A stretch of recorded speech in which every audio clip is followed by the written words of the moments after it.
बहुत समय पहले की बात है। अंबा राज्य के राजा वीरभद्र के 4 पुत्र थे, जिन्हें राजा अत्यधिक प्रेम करता था। मेरे प्यारे पुत्रों, मुझे तुम पर गर्व है जो तुम लोगों ने इतनी कम उम्र में ही इतनी बड़ी जिम्मेदारी ली है। मेरे पुत्रों, तुम चारों को इस राज्य में हो रही सारी गतिविधियों पर ध्यान देने का कार्य सौंपा जाता है। तुम्हें पूरे राज्य में घूमकर यह पता लगाना है कौन मनुष्य सुखमय है तथा कौन दुखमय है, कौन व्यक्ति क्या कर रहा है और कौन क्या नहीं कर रहा है। ये सारी गतिविधियों पर तुम चारों को ध्यान देना है। जी पिताजी, हम चारों आपकी आज्ञा का पालन करेंगे।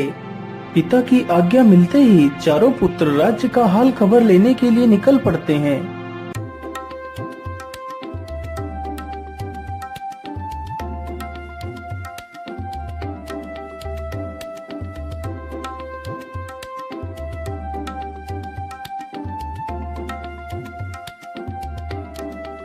मेरे भाइयों, अब हम चारों लोगों को भिन्न भिन्न दिशाओं में चले जाना चाहिए। जी हाँ बड़े भैया, अब हम लोगों को भिन्न भिन्न दिशाओं में चलना होगा। इतना सोचकर चारों भाई भिन्न भिन्न दिशाओं में चले जाते हैं। बड़े राजकुमार का नाम वीरसेन था।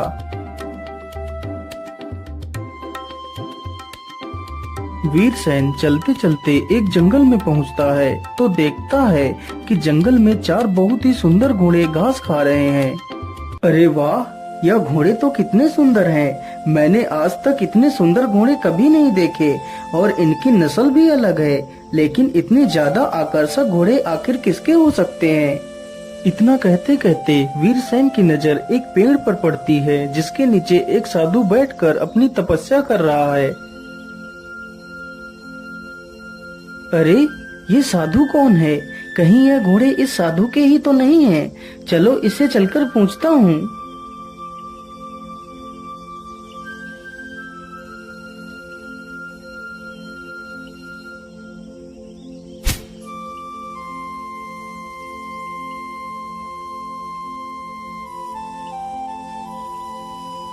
बाबा, आंखें खोलिए बाबा। कौन हो तुम और तुम इस जंगल में क्या कर रहे हो? बाबा, मेरा नाम वीरसेन है और मैं इस राज्य का राजकुमार हूँ। मैं अपने संपूर्ण राज्य का भ्रमण कर रहा हूँ। आखिर हमारे राज्य में कौन क्या कर रहा है? अच्छा, तो आप एक राजकुमार हैं? जी हाँ बाबा, मैं एक राजकुमार हूँ। बाबा, ये जो 4 घोड़े मैदान में घास खा रहे हैं, यह घोड़े किसके हैं? राजकुमार जी, ये चारों घोड़े मेरे हैं। वैसे राजकुमार, क्या तुम्हें ये घोड़े पसंद हैं? जी हाँ बाबा, आपके ये चारों घोड़े अद्भुत हैं। यदि आप बुरा न माने तो मैं आपके घोड़े की सैर करना चाहता हूँ। हाँ हाँ राजकुमार, क्यों नहीं। आप किसी भी एक घोड़े को सैर के लिए ले जा सकते हैं, लेकिन मेरी एक शर्त है। बोलिए बाबा, आपकी क्या शर्त है? राजकुमार, तुम जंगल में सैर करते वक्त जो कुछ भी देखोगे, तुम्हें मुझे उसका मतलब समझाना होगा और यदि तुमने उसका मतलब नहीं समझा पाया तो मैं तुम्हें पत्थर का बना दूंगा। और हाँ, याद रहे, तुम्हें यहाँ पर शाम होने से पहले ही आ जाना है। ठीक है बाबा, मैं आपकी शर्त से सहमत हूँ। इतना कहकर राजकुमार एक सुंदर सा घोड़ा अपनी सैर के लिए चुनता है और वहाँ से निकल पड़ता है।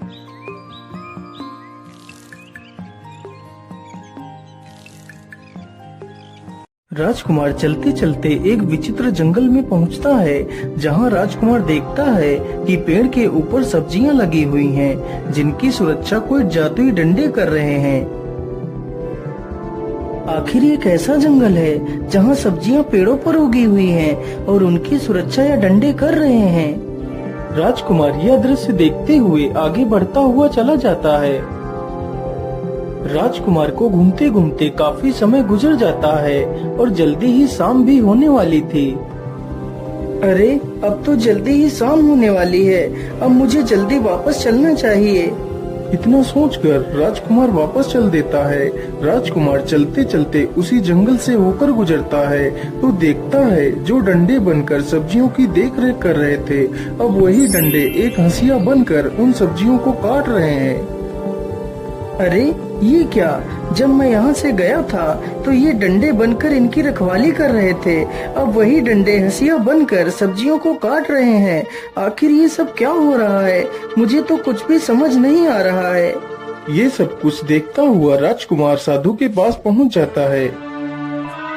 आइए राजकुमार जी, बोलिए, तुम्हारी सैर कैसी रही और तुमने जंगल में क्या क्या देखा? बाबा, मैंने जंगल में बड़ी ही विचित्र घटनाएं देखी है। फिर राजकुमार ने जंगल में जो कुछ भी देखा था वह सब कुछ साधु को बताता है। अच्छा, तो तुमने जंगल में ये सब कुछ देखा, तो फिर चलो बताओ मुझे, ये सब कुछ देखकर तुम्हें क्या समझ आया? बाबा, मुझे माफ करिए, लेकिन यह सब कुछ देखकर मेरी तो कुछ भी समझ में नहीं आया है। यदि तुम्हें कुछ समझ में नहीं आया है, तो अब तुम्हें शर्त के अनुसार पत्थर बनना पड़ेगा। इतना कहकर साधु उसे एक पत्थर की मूर्ति बना देता है। उधर राजमहल में सिर्फ 3 ही राजकुमार लौट कर आए। अरे राजकुमारों, तुम्हारा बड़ा भाई वीरसेन कहाँ है? वह अभी तक लौटकर क्यों नहीं आया? पिताजी, इसके बारे में तो हमें कुछ भी नहीं पता। हम चारों भाई भिन्न भिन्न दिशाओं में चले गए थे। हो सकता है भैया को आने में अभी कुछ समय और लग जाए। धीरे धीरे पूरी रात गुजर जाती है, लेकिन राजकुमार वापस राजमहल नहीं आता। पुत्रों, रात से सुबह हो गई, लेकिन राजकुमार का तो कोई अता पता ही नहीं है। तुम तीनों जल्दी से जाओ और अपने भाई का पता लगाओ। तीनों भाई फिर से निकल पड़ते हैं और अपने भाई का पता लगाने के लिए भिन्न भिन्न दिशाओं में चले जाते हैं। तभी मंझला राजकुमार वीर प्रताप चलते चलते उसी स्थान पर पहुंच जाता है जहां पर वह चारों घोड़े घास खा रहे थे। राजकुमार वीर प्रताप भी उन घोड़ों की सुंदरता को देखता ही रह जाता है। तभी उसकी नजर उस साधु पर पड़ती है। साधु पर नजर पड़ते ही उसकी नजर बगल में खड़े अपने भाई वीरसेन की प्रतिमा पर पड़ती है। अरे ये क्या? यह प्रतिमा तो हूबहू मेरे बड़े भैया की तरह ही लग रही है। कहीं यह मेरे बड़े भैया ही तो नहीं है? चलो इन बाबा से पूछता हूँ। बाबा, आंखें खोलिए बाबा, मेरी सहायता कीजिए बाबा। कौन हो तुम और तुम्हें क्या मदद चाहिए? बाबा जी, मेरा नाम वीर प्रताप है और मैं अपने बड़े भैया को ढूंढ रहा हूँ। जो आपने यह प्रतिमा रखी हुई है, यह प्रतिमा हूबहू मेरे बड़े भैया की तरह ही है। अच्छा, तो ये तुम्हारा भाई है। इसे मैंने ही पत्थर का बनाया है, क्योंकि इसने मेरे सवालों के जवाब नहीं दिए थे। लेकिन बाबा, आखिर आपने ऐसे क्या सवाल पूछ लिए जो मेरे भाई ने नहीं बता पाए? फिर वह साधु राजकुमार को सारी घटना के बारे में बताता है। यह सुनकर राजकुमार वीर प्रताप हैरान रह जाता है। राजकुमार, तुम दुखी मत हो। यदि तुम चाहो तो मैं तुम्हारे भाई को फिर से जीवित कर सकता हूँ। हाँ हाँ बाबा, मैं यही चाहता हूँ कि आप जल्दी से मेरे भाई को ठीक कर दीजिए। हाँ हाँ राजकुमार, मैं तुम्हारे भाई को जरूर ठीक कर सकता हूँ, लेकिन एक शर्त पर। तुम्हें भी मेरे सवालों का जवाब देना होगा। लेकिन बाबा, मैं तुम्हारे सवालों का जवाब भला कैसे दे सकता हूँ? मैंने तो उस दृश्य को अपनी आंखों से देखा ही नहीं है। राजकुमार जी, इसमें देरी किस बात की? आप मेरे एक घोड़े को ले जा सकते हैं और खुद अपनी आंखों से जाकर देख सकते हैं। तुम्हें उस जंगल में क्या क्या दिखाई देता है, तुम्हें उसका सारा वृत्तांत मुझे समझाना होगा। यदि तुम मुझे उस दृश्य को समझाने में असमर्थ रहे, तो तुम्हें भी पत्थर का बनना पड़ेगा। हे भगवान, और तो कोई दूसरा रास्ता भी नहीं है मेरे भाई को बचाने के लिए। मैं ऐसा करता हूँ, इसकी शर्त को मान लेता हूँ। ठीक है बाबा, मैं आपकी शर्त से सहमत हूँ। इतना कहकर राजकुमार एक घोड़े पर सवार होता है और वहाँ से निकल पड़ता है। राजकुमार चलते चलते उसी जंगल से होकर गुजरता है तो देखता है कि एक नवजात बछिया जिसने कुछ देर पहले ही जन्म लिया है, वह अपनी माता को स्वयं का दूध पिला रही है। अरे ये मैं क्या देख रहा हूँ? एक नवजात बछिया जिसने कुछ देर पहले ही जन्म लिया है, वो अपनी माता को ही दूध पिला रही है। ये कैसे हो सकता है? ये दृश्य देखकर राजकुमार को कुछ भी समझ में नहीं आया। राजकुमार फिर जंगल में आगे चल देता है। राजकुमार को चलते चलते काफी समय बीत जाता है और जल्दी ही शाम होने वाली होती है।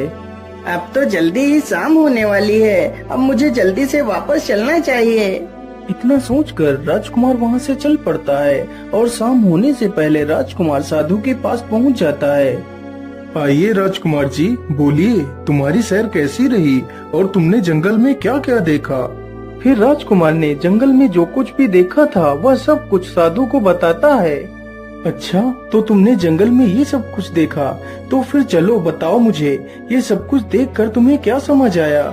लेकिन बाबा, उस दृश्य का मतलब मुझे कुछ भी समझ में नहीं आया। राजकुमार ने जैसे ही उत्तर नहीं में दिया, वह तुरंत ही एक पत्थर में बदल जाता है।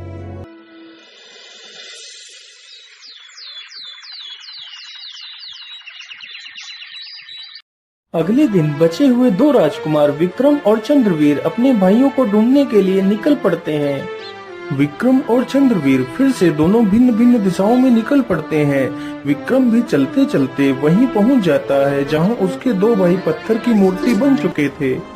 अरे ये क्या, ये दोनों मूर्तियां तो मेरे भाइयों की हैं। कहीं ये मूर्तियां ही तो मेरे भाई नहीं है। चलो मैं इन बाबा से पूछता हूँ।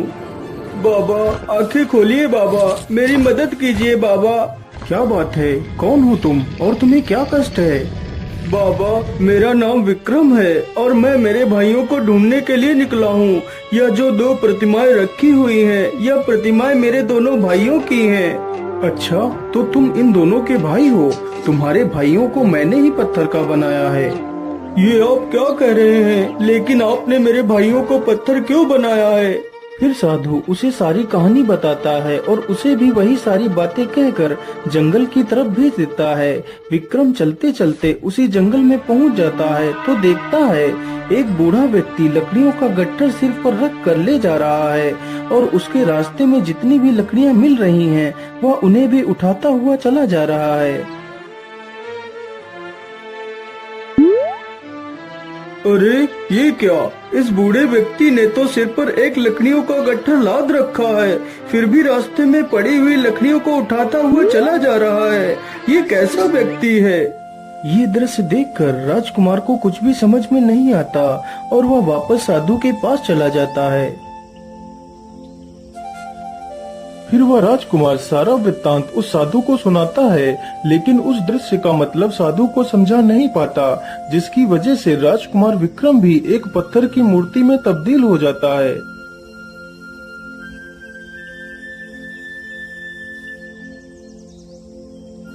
इसी प्रकार अगले दिन राजा का छोटा बेटा चंद्रवीर भी उसी दिशा में जाता है जिस दिशा में बाकी के राजकुमार गए थे।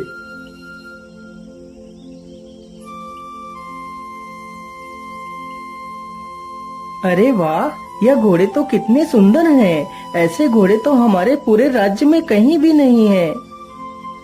तभी राजकुमार की नजर मूर्ति बने अपने भाइयों पर पड़ती है।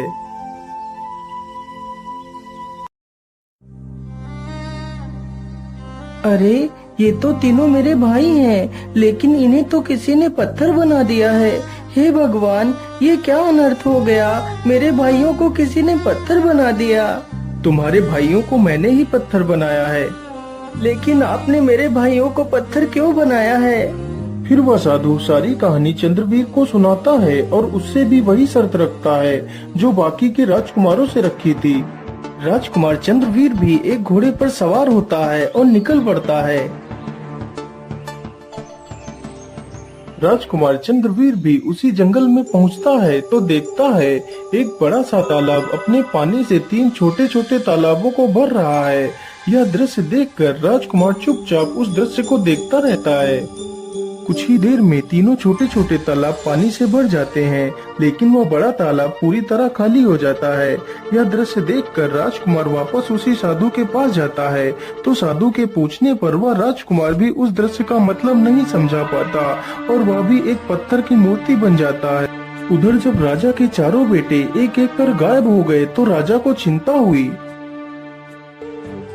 लेकिन मंत्री जी, ऐसा कैसे हो सकता है? मेरे चारों बेटे एक एक कर गायब हो गए। आखिर वह चारों कहाँ गए होंगे? वह जरूर किसी बड़ी मुसीबत में पड़ गए होंगे। मंत्री जी, हम कल ही अपने पुत्रों की खोज में चलेंगे। अगले ही दिन राजा और मंत्री दोनों जंगल की तरफ निकल पड़ते हैं।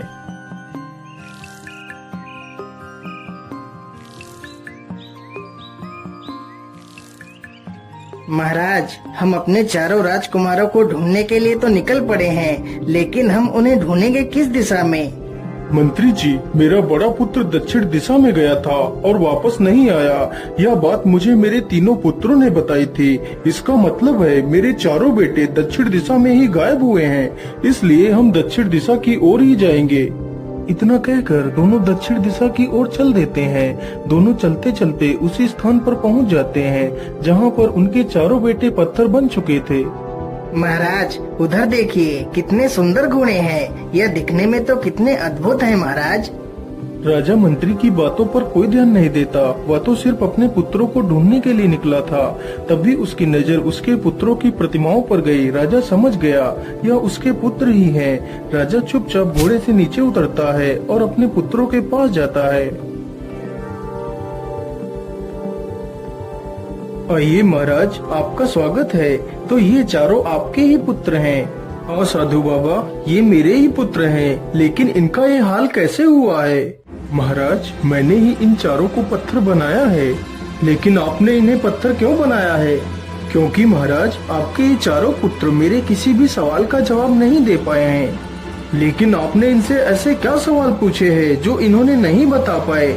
महाराज, यदि आप मेरे सवालों के सही जवाब दे दें तो मैं आपके पुत्रों को फिर से ठीक कर सकता हूँ।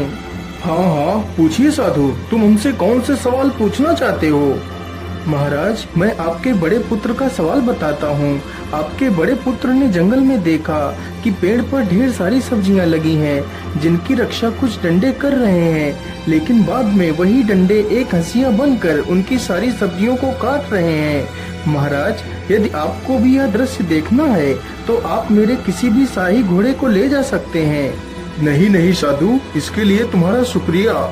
मैं तुम्हारे सवालों का जवाब यहीं से दे सकता हूँ। साधु, इस दृश्य का मतलब है यह एक ऐसे आदमी की तस्वीर है जिसके पास कुछ पैसा सुरक्षा के लिए रखा गया हो, और जब उस पैसे का मालिक अपना पैसा मांगने आया हो तो उस आदमी ने उस पैसे को कहीं खर्च कर दिया हो या तो फिर कहीं छिपा दिया हो, जिससे उसका पैसा उस मालिक को न मिल सके। राजा ने जैसे ही अपना वाक्य पूरा किया तो उसका बड़ा बेटा उसके सामने जिंदा और तंदुरुस्त होकर खड़ा हो गया। महाराज, अब मेरा दूसरा सवाल सुनिए। तुम्हारे दूसरे बेटे ने एक नई पैदा हुई बछिया को देखा जो अपनी माँ को दूध पिला रही थी। इस दृश्य का मतलब क्या है? अरे साधु, बड़ी ही अजीब बात है कि उसको यह देखकर किसी ऐसी स्त्री की याद क्यों नहीं आई जो अपनी बेटी की कमाई पर जिंदा रहती हो। राजा के यह कहते ही राजा का दूसरा बेटा भी जिंदा हो जाता है। वाह राजन वाह, तुम तो वाकई में कितने बुद्धिमान हो। चलो अब मेरा तीसरा सवाल सुनो।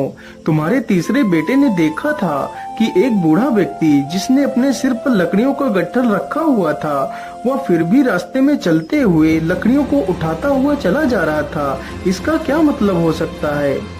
साधु, ये इस बात को दर्शाता है कि कुछ लोग ऐसे भी होते हैं जिनके पास जो कुछ भी होता है वह उससे संतुष्ट नहीं होते और उनको हमेशा और ज्यादा की इच्छा बनी रहती है। राजा के इस उत्तर को बोलते ही तीसरा बेटा भी जीवित हो जाता है। महाराज, अब मेरा चौथा और अंतिम सवाल सुनो। तुम्हारे चौथे बेटे ने एक बड़ा सा तालाब देखा था जो 3 छोटे छोटे तालाबों को अपने पानी से भर रहा था, लेकिन अंत में वह बड़ा तालाब पूरी तरह खाली हो जाता है और वह तीनों छोटे छोटे तालाब भर जाते हैं। हे साधु, वह बड़ा तालाब दुनिया के उन आदमियों के समान है जो दूसरों को देने के लिए अपना सब कुछ खर्च कर देते हैं, पर बदले में उन्हें क्या मिलता है? कुछ भी नहीं। राजा के इस जवाब पर उसका चौथा पुत्र भी जीवित हो जाता है। वाह महाराज वाह, आप तो सचमुच ज्ञान का प्रतीक हैं। मैं आपसे बहुत प्रसन्न हुआ। आप मुझसे कुछ भी वरदान मांग सकते हैं। हे तपस्वी, हमें कुछ भी नहीं चाहिए, बस आपने हमारे पुत्रों को सही सलामत लौटा दिया, यही मेरे लिए काफी है। साधु बाबा, बस आप मुझे इतना आशीर्वाद दीजिए कि हमारा राज्य सही सलामत रहे और ऐसे ही खुशियों से जगमगाता रहे। हाँ महाराज, ऐसा ही होगा। आपकी सारी इच्छाएं पूर्ण होंगी। इतना कहकर वह साधु वहाँ से गायब हो जाता है। फिर वह राजा अपने चारों बेटों सहित खुशी खुशी वापस लौट जाता है।